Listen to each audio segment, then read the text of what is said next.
Hey everyone, and welcome back to the channel. Today, we're diving deep into the roller coaster world of precious metals. Just a few weeks ago, gold and silver took a massive nosedive. We saw gold plummet by over $100, and silver got hit even harder, dropping more than 6.6%. A lot of people were panicking, thinking the bull run was over, but then, almost as quickly as it fell, it bounced right back. So what on earth is going on? Let's break it all down. The big crash was triggered by two main things. First, the US released some incredibly strong jobs data. The economy added way more jobs than anyone expected. Now, a strong economy is usually good news, but for gold and silver, it's a bit of a party pooper. Why? Because it makes the Federal Reserve less likely to cut interest rates. Higher interest rates make bonds and savings accounts more attractive, which pulls money away from non-yielding assets like gold. The second major blow came from China. News broke that the People's Bank of China hit the pause button on buying gold in May, ending an 18-month buying spree. China has been a huge buyer, so when they step back, it sends a ripple of uncertainty through the market. So you had this double whammy: strong US jobs data and China halting its purchases. The result? A massive sell-off. But then, just when things looked grim, the market did a complete 180. The rebound was just as dramatic as the fall. So what changed? Well, the day after the jobs report shock, we got the US Consumer Price Index, or CPI data. This report showed that inflation was actually cooling down, coming in lower than expected. This was the good news the market was desperately waiting for.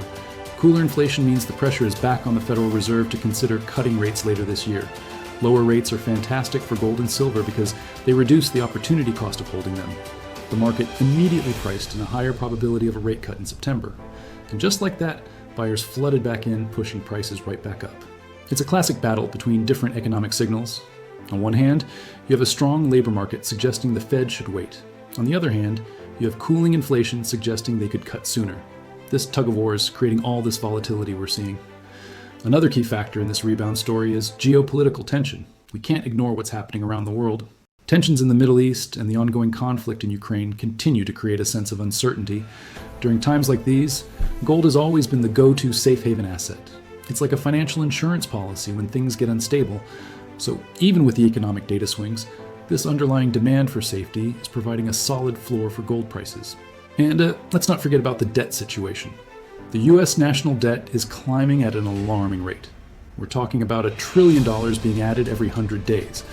This level of government spending is unsustainable and devalues the dollar over the long term. As the purchasing power of fiat currencies like the dollar goes down, hard assets like gold and silver become much more attractive.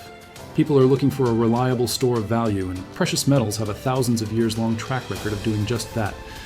So, where do we go from here? Looking ahead, the future for gold and silver still looks pretty bright, despite the recent choppiness. The big question on everyone's mind is when the Fed will finally start cutting rates. The market is betting on September, but Fed Chair Jerome Powell has been cautious, saying they need more confidence that inflation is truly under control. Any signal that a rate cut is coming will likely be a major catalyst for the next leg up in precious metals. Let's talk about silver specifically for a moment. Silver is often called gold on steroids because it's much more volatile. But it also has a dual personality. It's both a monetary metal and an industrial metal. The industrial demand for silver is booming, especially from the solar panel and electric vehicle industries. The world is pushing for a green energy transition, and silver is a critical component. This growing industrial demand, combined with a potential supply deficit, means silver could have even more upside than gold in the long run. Many analysts believe silver is still significantly undervalued compared to gold.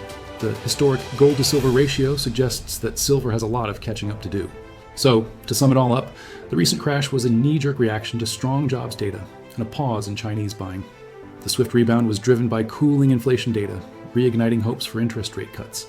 While we can expect more volatility in the short term as the market digests conflicting economic signals, the long-term fundamentals for both gold and silver remain very strong. Persistent geopolitical risks, massive government debt, and strong industrial demand for silver are all powerful tailwinds. This recent price action is a perfect reminder that markets don't move in a straight line. Pullbacks and corrections are healthy and normal in any bull market. For long-term investors, these dips can actually be great buying opportunities. It's all about looking past the short-term noise and focusing on the bigger picture. The macro environment is still pointing towards higher prices for precious metals down the road. What are your thoughts on the future of gold and silver? Are you buying the dips or waiting on the sidelines? Let me know in the comments below. I love reading your perspectives. Thanks so much for watching. And if you found this video helpful, be be sure to hit that like button and subscribe for more content. I'll see you in the next one.